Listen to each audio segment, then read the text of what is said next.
It's January 1st. The gym is packed, planners are flying off the shelves, and your social feeds are flooded with New Year, New Me energy. But let's get real. By February, half of those goals are history. What about you? Will this year be another try and forget, or the year you finally get your finances in order? If the thought of not making progress in 12 months fills you with dread, good. That's the fear we're going to turn into action today. Pause for effect. Change tone to upbeat. Welcome to Financial Flourish. Today, we're diving into a step-by-step framework to set financial goals that actually stick. Goals that make 2024 the year you live richer, smarter, and stress-free. By the end of this video, you'll know exactly how to create and crush goals that move you toward the wealthy lifestyle you dream about. Playfully serious, and don't even think about skipping ahead. I'm saving my best secret, the one no one tells you, for the end. Trust me, it'll change everything. Point 1, the wake-up call, why your goals fail, serious tone. Let's start with a truth bomb. Most financial goals fail because they're either too vague or too unrealistic. Ever said, I want to save money or I'll stop spending so much? Yeah, that's not a goal, it's a wish. And wishes don't pay off debt or build wealth. Humorous pattern interrupt. Think of it like this: if your financial goal was a Tinder bio, would it make people swipe right? Or is it so boring even you're ghosting it? Encouraging tone. Here's the fix: get specific. Instead of saying, I want to save money, say, I'll save $5,000 for an emergency fund by December 31st. Attach a number and a deadline. Why? Because what gets measured gets achieved. Cliffhanger. But what if you're stuck in a paycheck-to-paycheck cycle and that number feels impossible? Stick around. I've got a trick for that later. Point 2, your why, the emotional anchor, empathetic tone.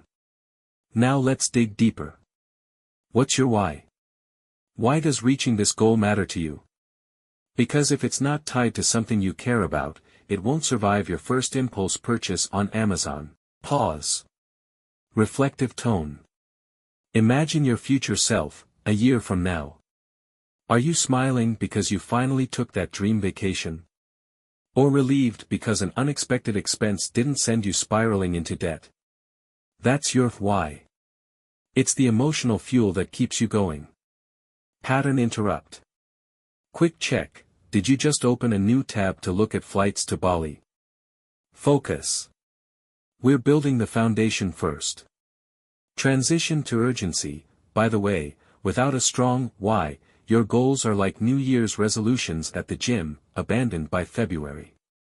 So, let's make sure yours stick. Point 3, the power of small wins.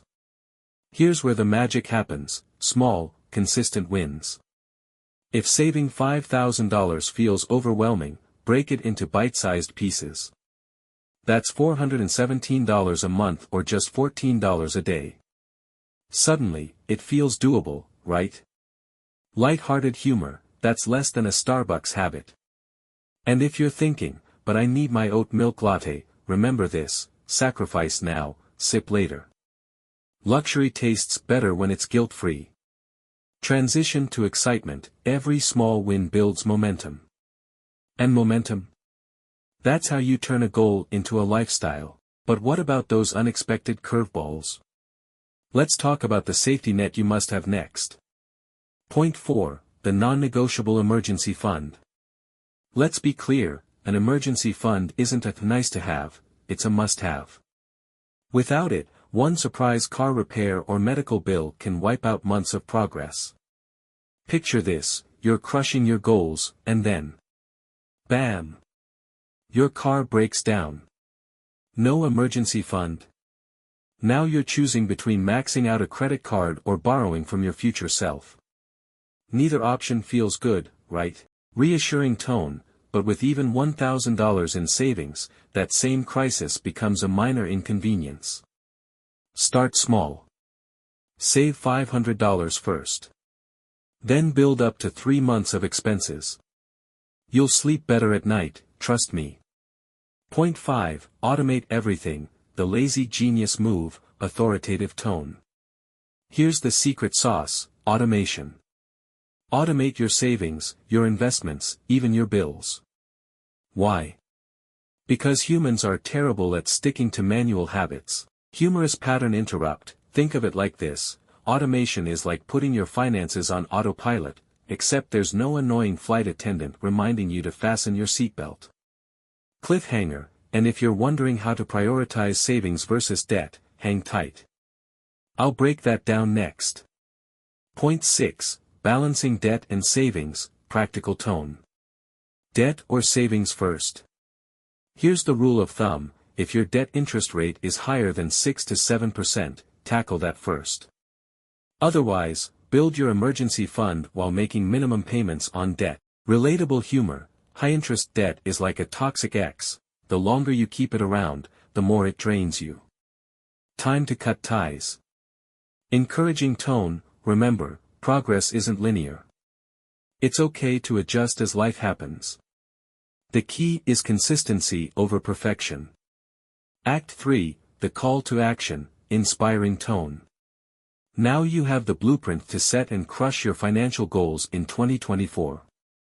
But here's the thing: knowledge is useless without action. So, what's your first step? Write down one specific, measurable goal and drop it in the comments below.